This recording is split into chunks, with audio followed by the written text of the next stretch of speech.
बच्चे को है अपने बालों से बहुत बहुत बहुत प्यार, लेकिन उसकी माँ कर देती है उसके साथ एक अन्याय और ले जाती है दूसरे दिन बालों को कटाने और उसको बना देती है पूरी तरह से टकला टकला टकला। हेलो नमस्ते जी, मेरा नाम है प्रीतिका। स्वागत है आपका मेरे ब्लॉग में। सबसे पहले सुबह मैं 6 बजे उठ गई थी क्योंकि आज है मेरे जीवन का बहुत महत्वपूर्ण दिन। और यहाँ पर ये बाप बेटी सोए हुए थे, मैं बाहर जाकर झाड़ू करने लगी।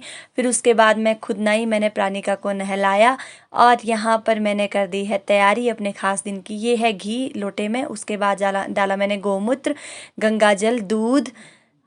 ये मैं किस लिए इसका प्रयोग कर रही हूँ ये मैं आपको आगे आगे अपने ब्लॉग में बताऊँगी। मेरे ब्लॉग में बने रहिएगा। यहाँ पर मैंने इंतज़ाम कर दिया था सारा और यहाँ पर बाप बेटी हो रहे थे मंदिर जाने के लिए रेडी। और हम लोग चल पड़े परिवार सहित मंदिर के लिए। जल्दी पहुँच गए मंदिर के प्रांगण में। और आप भी कीजिए हमारे कुल देवता को प्रणाम। ये है हमारे श्री गुरु महाराज जी का मंदिर। अब मैं आपको बता दूं कि आज मेरी बेटी का मुंडन है और हम जो मुंडन है अपनी बेटी का वो अपने कुल देवता के प्रांगण में कर रहे हैं। पहले हमने यहाँ पे धूप बत्ती जलाई, पंडित जी ने पूजा की। प्राणिका का आज मुंडन है तो पंडित जी ने यहाँ पर विधि पूर्वक जो भी मुंडन की विधि होती है हमसे पूजा करवाई, हमारे साथ उन्होंने पूजा की। आज हमारी बेटी का मुंडन है। मैं आपको बता दूं कि हिंदू धर्म के जो 16 संस्कार है उसमें बहुत महत्वपूर्ण संस्कार है मुंडन संस्कार, जो कि हिंदू धर्म की मान्यताओं के अनुसार 8वां संस्कार है। तो आज हमारी बेटी का भी मुंडन है। अगर आपने अपने बच्चों का मुंडन करवा दिया है या आपने अब करवाना है कभी भी, तो आपको ये वीडियो बहुत ज़्यादा हेल्पफुल होने वाली है। हम सभी लोग हिंदू हिंदू की बात करते रहते हैं कि हम हिंदू है, लेकिन हम हिंदू धर्म के जो नियम हैं, जो उनके संस्कार हैं, उनका पालन नहीं करते। जितना हमसे हो सकता है उतनी हमें कोशिश करनी चाहिए। जैसे कि ये मुंडन संस्कार, यहाँ पर आप देख सकते हो कि पंडित जी इसकी थोड़ी सी जटाएं काट रहे हैं क्योंकि हमने पहली बार इसके वही जो मुंडन संस्कार पहली बार हो रहा है, इसके जन्म के बाद पहली बार बाल काटे जा रहे हैं। तो ये हमारे कुल देवता को समर्पित है, कर रहे हैं पंडित जी। फिर इसके बाद इसको चढ़ा देंगे कहीं पे, जो इसकी विधि होती है जब पहली बार जटाएं कटी जाती है। हम लोग घर से कुछ मीठा बनाना भूल गए क्योंकि जल्दी जल्दी में आए, तो मेरे पति यहाँ पर गुड़ लेके आए थे। तो मैंने यहाँ पे इसकी थोड़ी सी पीछे से चोटी रख दी है। मैंने सुना है कि लड़कियों की चोटी नहीं रखी जाती है। आप मुझे कमेंट करके बताना क्या मैंने सही किया गलत किया, क्योंकि जब ये पैदा हुई थी उससे पहले हम लोग ज्वाला जी गए थे।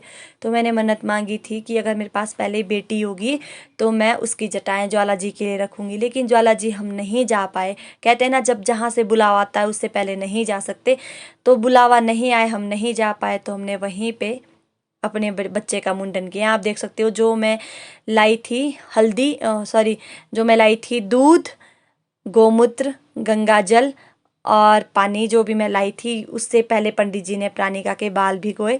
हिंदू धर्म की मान्यताओं के अनुसार हमें गंगा जल, गोमूत्र और कच्चा दूध, पानी लेकर पहले बच्चे के बाल गीले करने चाहिए। पहले पंडित जी ने करे, फिर ये उनको छूने नहीं दे रही थी, तो उसके बाद मैंने अच्छे से इसके बालों को भिगोया। कहते हैं कि जब हम गोमूत्र और दूध लेते हैं ना, तो गौ माता का आशीर्वाद हमारे बच्चों के लिए आ जाता है। ये आप देख सकते हो उसको अपने बालों से कितना प्यार है।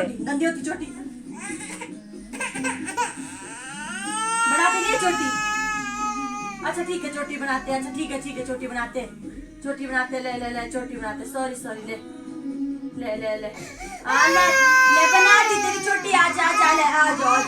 अच्छा ठीक है, अच्छा बाबा चोटी बनाते हैं। इसे तो बहुत ज़्यादा शौक है चोटी का, बहुत। यहाँ आप देख सकते हो किसी कितना ज़्यादा प्यार है अपनी चोटी से। बाकी बच्चे ना बाल बनाने में नहीं देते हैं, लेकिन जब इसकी चोटी बनानी पड़ती थी ना तो चुपचाप रहती थी क्योंकि इसे बहुत ज़्यादा शौक है।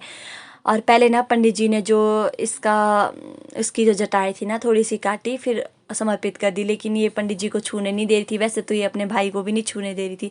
मेरा भतीजा है, फिर इसने ट्रिमर से इसके बाल काटे। वैसे तो उस तरह होता है ना, जो ब्लेड लगनी चाहिए, जो जैसे हरिद्वार वगैरह में लगती है हिंदू मुंडन संस्कार, उस हिसाब से होता है, लेकिन हमारे पास वो था नहीं।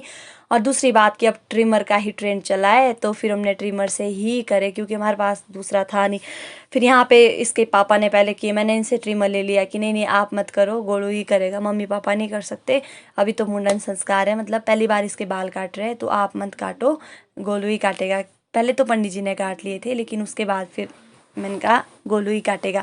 मैं आपको बता दूं कि जैसे हम हिंदू हैं ना, तो हमें पूरी कोशिश करनी चाहिए अपने हिंदू संस्कारों को मानने की। जो हिंदू धर्म के संस्कार है उसमें 16 संस्कार बहुत ज़्यादा महत्वपूर्ण है। आप ये बात ध्यान से सुनिएगा, मुझसे कोई गलती हो जाए तो माफ़ कर दीजिएगा। उसमें 8वां संस्कार है मुंडन संस्कार, जो कि बहुत ज़्यादा महत्वपूर्ण है। माना जाता है कि मुंडन संस्कार करवाने से बच्चे के जो पुराने जन्म के कर्ज और पाप होते हैं ना, उससे बच्चे को मुक्ति मिलती है। और जहाँ तक मैंने पढ़ा है, और मैंने पंडित जी से ये दिन दिखाया था, बल्कि उन्होंने कहा कि कन्याओं का जो मुंडन होता है वो सम संख्या में होना चाहिए, जैसे दूसरी साल में हो, चौथी साल में, छठी साल में। और जो लड़के का मुंडन है वो विषम संख्या में होना चाहिए, जैसे पहली, तीसरी, पाँचवीं, इस तरह से लड़का और लड़कियों का मुंडन अलग अलग संख्या में करवाया जाता है। हिंदू धर्म की मान्यताओं के अनुसार बच्चों का जो बल, आरोग्य, तेज बढ़ाने के लिए ना, और गर्भावस्था में जब पेट से बच्चा जन्म लेता है ना, तो बहुत सारी अशुद्धियाँ होती है। आपको पता है कि जब बच्चा जन्म लेता है तो बहुत सारी अशुद्धियाँ उसमें लगी हुई होती है, तो उन अशुद्धियों से निपटाने के लिए, उन अशुद्धियों को दूर करने के लिए भी मुंडन संस्कार करवाया जाता है। यहाँ पे आप देख सकते हो हमारी बेटी हो गई टकली। और वैज्ञानिक दृष्टि से भी मुंडन संस्कार करवाना बहुत ज़्यादा अच्छा माना गया है, क्योंकि हमारे जब बच्चा जन्म लेता है ना, तो बैक्टीरिया वगैरह लगे हुए होते हैं, उन बैक्टीरिया कीटाणुओं से मुक्ति मिल जाती है बच्चे को। वैज्ञानिक दृष्टि से भी मुंडन संस्कार करवाना बहुत ज़्यादा उपयोगी है। यहाँ आप देख सकते हो कि हमने ना धार्मिक तरीके से मुंडन संस्कार करवाया। यहाँ पे हमारी बेटी का मुंडन हो रहा है, वहाँ पे ये जो पीछे आप देख सकते हो भगवान को पूजा जा रहा है, नबद लग रही है। तो यहाँ आप देख सकते हो हमारी बेटी का मुंडन हो गया था संपूर्ण। उसके बाद हमने इसे लगाई हल्दी, क्योंकि कहा जाता है कि किसी भी लोहे की चीज़ ने पहली बार बच्चे के शरीर को छुआ है, तो कहीं भी अगर कट लगा होगा तो हल्दी लगानी चाहिए, क्योंकि हल्दी एंटीसेप्टिक भी होती है और धार्मिक तरीके से भी अच्छी होती है। उसके बाद पंडित जी ने बनाया इसके सर पर स्वास्तिक, क्योंकि स्वास्तिक कहते हैं ना, हर जब किसी भी चीज़ की शुरुआत होती है तो स्वास्तिक बनाना चाहिए। ये हमारे आने वाले जो काम होते हैं उनको सफल करने में अपना आशीर्वाद हमें देते हैं। स्वास्तिक बनाने से सब कुछ अच्छा अच्छा होता है, शुभ शुभ, ये शुभ लाभ का संकेत है। तो यहाँ पर पंडित जी ने इसके सर पर बना दिया स्वास्तिक, कि आने वाला जीवन इसका आज के बाद अच्छा हो। जो इसके पुराने पाप थे, पुराने जन्मों से इसका जो नाता जुड़ा था, वो आज सारा ही कट गया है, सारे ही पापों से इसे मुक्ति मिल चुकी है। जो भी पुराना संबंध था, पाप थे, जो भी थे, उन सभी पापों से इसे मुक्ति मिल गई है। और वैज्ञानिक दृष्टि से भी जो भी कीटाणु लगे थे गर्भावस्था के टाइम, डिलीवरी के टाइम, वो कीटाणुओं से भी इसे मुक्ति मिल गई है। यहाँ पर प्राणिका ने पंडित जी को दक्षिणा दी, पंडित जी ने प्राणिका को आशीर्वाद दिया। आज हमारी बिटिया का मुंडन संस्कार होता है समाप्त। आप और उसके बाद मुंडन संस्कार होने के बाद फिर मेरे पति ने सूर्य देवता को अर्घ्य दिया, और हम फिर अर्घ्य दिया, फिर हम घर की तरफ चल पड़े। और यहाँ पर फिर गांव में मुझे पता है बहुत सारे लोग इस चीज़ के विरोध है, क्योंकि यहाँ पे मुंडन नहीं करवाया जाता जब तक किसी की मृत्यु ना हो, जो भी है। लेकिन ये हिंदू धर्म के संस्कार है, जितना हमें हो सके, हम हिंदू है तो हमें हिंदू धर्म के संस्कार को अपनाना चाहिए। ये थी मेरी बेटी कल शाम बालों के साथ। आज के ब्लॉग को करती हूँ इसके बालों के साथ ख़त्म। आपसे मिलती हूँ अगले ब्लॉग में। Bye bye.